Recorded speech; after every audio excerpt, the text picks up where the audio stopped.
बहुत बहुत स्वागत है सबसे पहले आपका शशिकांत जी। धन्यवाद जी। अच्छा, आपकी जो तिलक नगर कॉन्स्टिट्यूंसी है और आपका जो खेला वार्ड है, हाँ जी। यहाँ की जो पार्षद हैं शशि शिल्पा कौर जी हैं, शिल्पा कौर बिट्टू। उनके काम बताइए सर। वो जैसे आम आदमी पार्टी छोड़ के भाजपा में शामिल हुई हैं, किस तरह के काम चल रहे हैं क्षेत्र में? काम चल रहे हैं, सफाई भी हो रहा है, लाइट वगैरह भी लगे हैं, पार्कों की सफाई पे भी पूरा ध्यान दे रहे हैं। लेकिन अभी जितना होना चाहिए उनके कथनानुसार पहले बजट मिला नहीं 3 साल में। अब थोड़े थोड़े बजट जो दिल्ली में सरकार बनी है अपनी भाजपा की, तो अब बजट थोड़े थोड़े मिल रहे हैं, तो उस हिसाब से वो लोग काम कर रहे हैं और जन सेवा के भावना से काम कर रहे हैं। लेकिन और होना चाहिए, हम जनता के तरफ से, जनता के हिसाब से बता रहे हैं कि काम और होना चाहिए और तेज़ी से होना चाहिए और जनता को ये दिखना चाहिए। दिखाने से काम नहीं चलेगा, दिखना चाहिए कि हम ज़मीन पे काम कर रहे हैं। क्योंकि ये जो होता है वार्ड का जो सदस्य होते हैं ये बिल्कुल जनता से जुड़े हुए होते हैं और जनता इनसे ज़्यादा अपेक्षा करती है। ठीक है, दिल्ली में भाजपा की सरकार है, हमारा विधायक दुर्भाग्यवश नहीं बन पाया, लेकिन सरकार काम कर रही है तो सरकार हमारे पास रोज़ नहीं आएगी। लेकिन हमारे को जो छोटा मोटा काम हो हम इन्हीं से संपर्क करेंगे और इनको थोड़ा तत्परता से काम को करना चाहिए। अच्छा, सरकार बनने के बाद से क्या लगता है आपको दिल्ली में सरकार बनने हाँ, नीतियाँ हैं तो नीतियाँ तो अभी 6 महीना हुआ। अब जैसे जमुना की सफाई शुरू होगी, नालों वालों की सफाई हो रही है बृहत स्तर पर, जहाँ जहाँ मेन है चौक चौराहे वहाँ पंपिंग सेट वगैरह लगे हुए हैं। लेकिन हमारे RZC में हालात ठीक नहीं है, जो बरसात से है बहुत दिक्कत है। अब यही जनता की आवाज़ है तो इस पर सरकार को भी ध्यान देना चाहिए। हमारे काउंसलर साहब को भी, जो साहिबा हैं, उनको भी ध्यान थोड़ा विशेष देना चाहिए। अनऑथराइज या ऑथराइज से मतलब नहीं है, जहाँ जनता है, जहाँ की जनता आपको वोट देती है तो हमारे लिए सब ऑथराइज है, ये सवाल नहीं उठना चाहिए। दिल्ली में स्लम को लेकर सर बात करेंगे। दिल्ली में जो लगातार बुलडोजर एक्शन चल रहे हैं सर, जिन लोगों ने वोट दिए आज उन्हीं को उजाड़ा जा रहा है। सर ऐसा नहीं है, कुछ है कि ये बुलडोजर एक्शन वहीं पे चल रहे हैं जो अवैध निर्माण है, सरकारी ज़मीन पे ज़बरदस्ती जो बस गए हैं या बसाए गए हैं किसी राजनीतिक पार्टी के द्वारा या किसी सामाजिक संस्था के द्वारा।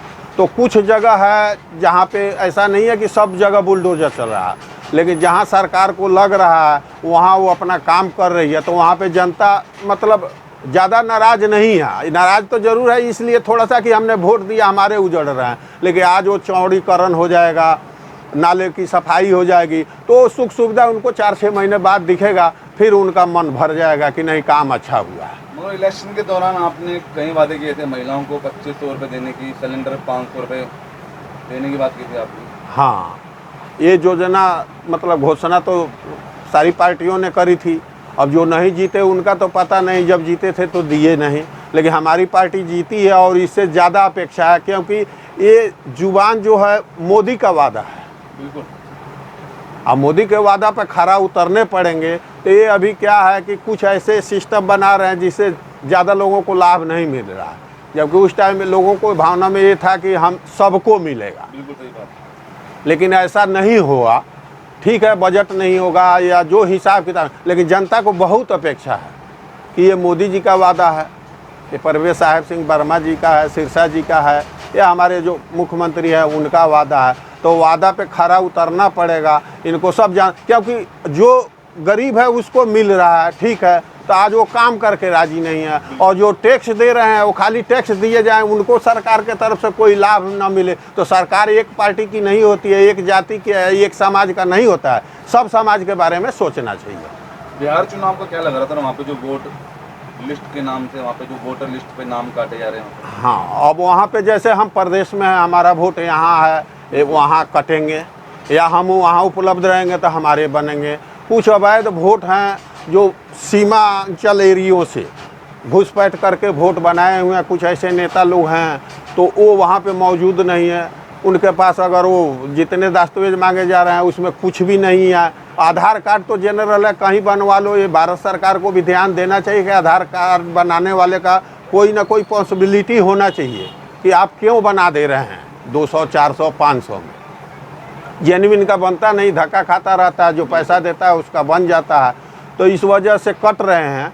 लेकिन इससे ज़्यादा कोई ऐसी बात नहीं है। जो गलत है वहीं कटेगा, जो सही है वो कटना भी नहीं चाहिए। ये सरकार को सोचना चाहिए। और क्या संदेश देना चाहेंगे अपने दर्शक को? हम यही कहेंगे कि इस टाइम पहले जो पुरानी पार्टियां थी उनका नाम था, उनका काम था, वो जो किए जिस हालात में थे और वो अच्छा नहीं किए, तो भारतीय जनता पार्टी पर देश की जनता ने भरोसा करी, मोदी जी पर विश्वास करा। इस देश में इस टाइम यही पार्टी सबको अच्छा लग रहा है। तो अच्छा तब तक लग रहा है जब तक आप खरे उतर रहे हैं, लेकिन आप उसमें अगर कमी करते जाएंगे तो ये जनता है, जनता केवल वादों पे नहीं चलेगी। आपको ज़मीन पे काम बहुत हो रहे हैं, अब डायरेक्ट बेनिफिट जा रहे हैं, लेकिन लोगों की और अपेक्षाएं हैं। वो अपेक्षाओं पे भी सरकार को खरा उतरना पड़ेगा, जनता के साथ हर कदम पे। अब मोदी जी तो हर जगह जुड़ेंगे नहीं, लेकिन जहाँ के भी पार्षद हैं, विधायक हैं या अन्य गणमान्य नेता हैं, उनकी भी बात सुनी जाए और कुछ बताते हैं तो काम किया जाए, चाहे वो छोटा कर करता हो चाहे बड़ा कर करता।